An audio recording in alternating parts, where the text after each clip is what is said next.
नमस्कार मित्रों, मैं आनंद राज आप सबका फिर से स्वागत करता हूं अपने लिव रोल सीरीज़ के तहत।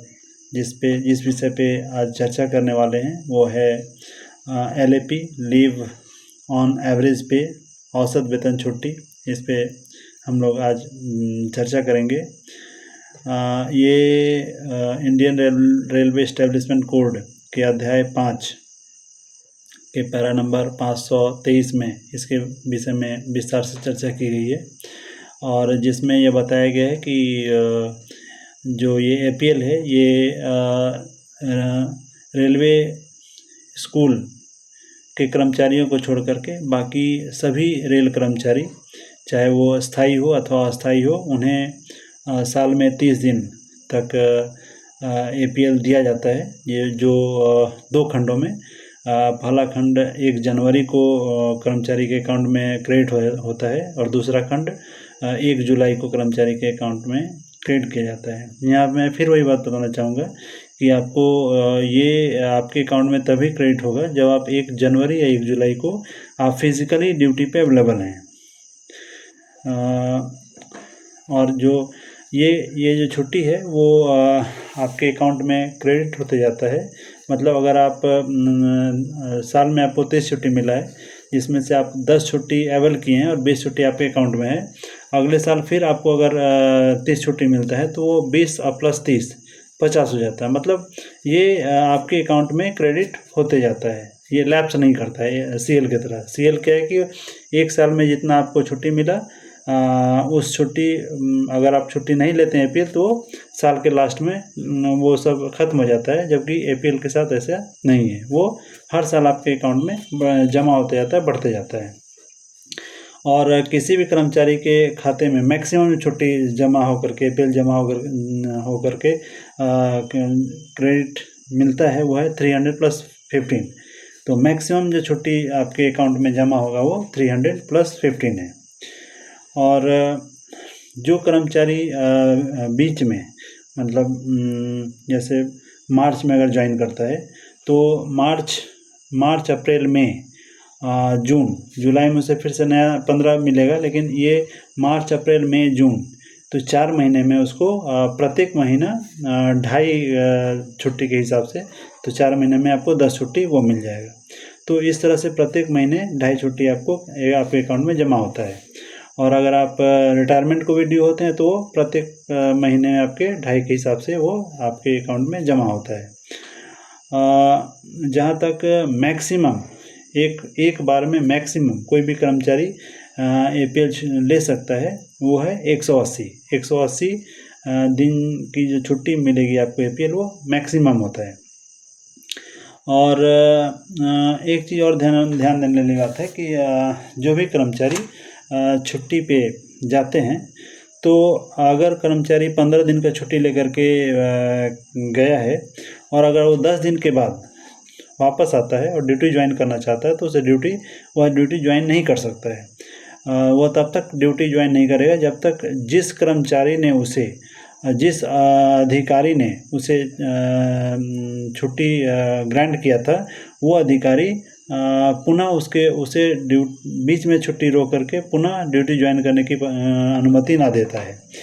कर्मचारी अगर 15 दिन की छुट्टी लेने के बाद वापस आता है, 15 दिन की छुट्टी लेकर जाता है और 10 दिन में वापस आ जाता है, तो उसे पुनः वापस आकर के और फिर से एक आवेदन देना पड़ेगा उसी अधिकारी को, जिस अधिकारी को उसने छुट्टी का परमिशन लिया था। वह अधिकारी उसे अगर परमिट करता है तो ही वह कर्मचारी छुट्टी पे ज्वाइन कर सकता है, तो ही वह कर्मचारी ड्यूटी ज्वाइन कर सकता है। होता यह है कि रेलवे प्रशासन कर्मचारियों की मांग को देखते हुए साल में 2 बार प्राइवेट सिक बैंड कर देती है। थोड़ा हम लोग इस विषय पे भी चर्चा करते चलें कि साल में 2 बार प्राइवेट सिक बैंड हो जाती है। प्राइवेट सिक बैंड होने का मतलब है कि रेलवे प्रशासन एक निश्चित समय के लिए ये घोषणा कर देती है कि कोई भी कर्मचारी अगर जिसकी तबीयत ख़राब होती है तो उसे रेलवे डॉक्टर को ही दिखाना पड़ेगा। अगर वो प्राइवेट डॉक्टर से प्रमाण पत्र लेकर के आता है, सिक फिट लेकर के आता है, तो वो मान्य नहीं है। तो रेलवे प्रशासन साल में 2 बार, कम से कम साल में 2 बार, 1 अप्रैल से 30 जून और 1 अक्टूबर से 15 नवंबर, इस बीच प्राइवेट सिक बैंड कर देती है।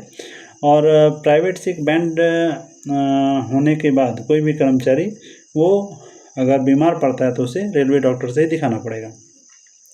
जब प्राइवेट सिक बैंड नहीं होती है तो ऐसे में क्या होता है, कोई भी कर्मचारी अगर 3 दिन यहाँ बिल्कुल जिस बात पे चर्चा की जानी चाहिए वो है रेलवे जो कोड है उसके पैरा नंबर 521, उसमें स्पष्ट किया गया है कि up to and including 3 days कोई भी कर्मचारी प्राइवेट सिक देता है तो उसे रेलवे डॉक्टर के पास जा कर के फिट होकर के आने की आवश्यकता नहीं है। वो प्राइवेट डॉक्टर से फिट कर देते हैं तो वो ड्यूटी ज्वाइन कर सकता है। लेकिन यहाँ जो महत्वपूर्ण बात है वो ये है कि कर्मचारी को ये घोषणा करना पड़ता है कि कर्मचारी जो बीमार पड़ा है तो वो किसी आँख की बीमारी से ग्रसित नहीं है।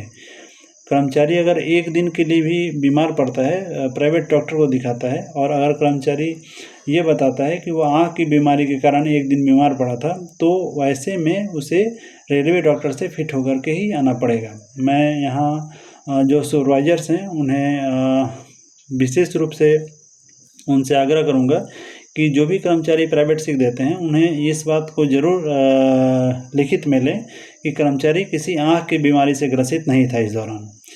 और अगर वो कर्मचारी 3 दिन से ज़्यादा 4 दिन के लिए सिक देता है तो ऐसे में उसे रेलवे डॉक्टर के पास जा कर के फिट फॉर ड्यूटी ये सर्टिफिकेट लेकर के ही आना पड़ता है, तभी वो ड्यूटी ज्वाइन कर सकता है।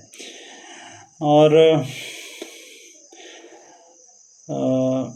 कोई भी कर्मचारी अगर छुट्टी पे जाता है और वो जानबूझ करके वापस नहीं आता है तो वैसे में रेलवे प्रशासन उस पर अनुशासनात्मक कार्रवाई कर सकता है।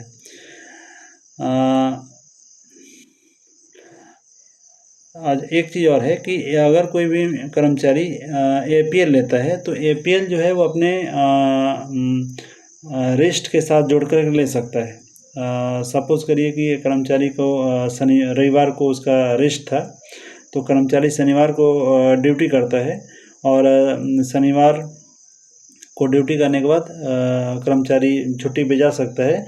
रविवार को रेस्ट दिखाएगा, अगले मंडे टू सैटरडे वो छुट्टी लेगा, फिर संडे को रेस्ट दिखाएगा और मंडे से ड्यूटी ज्वाइन कर सकता है। लेकिन अपने आवेदन में उसे हेडक्वार्टर लीव मतलब APL और जो बीच आगे पीछे जो 2 लीव था, आगे पीछे जो उसका रेस्ट था, तो उसके लिए उसे हेडक्वार्टर लीव लेना आवश्यक है। मित्रों, आप लोगों ने जो मुझे इतना मेरे वीडियो को देखकर इतना प्रोत्साहित किया, इसके लिए बहुत बहुत धन्यवाद। और मैं कोशिश करूँगा कि आपको ज़्यादा से ज़्यादा अच्छी जानकारी दे सकूँ। और जो चूँकि मैं कार्मिक विभाग से जुड़ा हुआ हूँ और स्टेशन मास्टर भी रहा हूँ, तो आपकी जो समस्याएं हैं या जो प्रॉब्लम्स हो सकता है, जहाँ पे भी पेमेंट से रिलेटेड बात है, मैं उन सारे छोटी छोटी चीज़ों को उजागर करके आपके सामने प्रस्तुत करूँगा। अगले वीडियो में हम लोग मैं कोशिश करूँगा कि लीव इनकैशमेंट इस पे आपको विस्तार से बता सकूँ। धन्यवाद।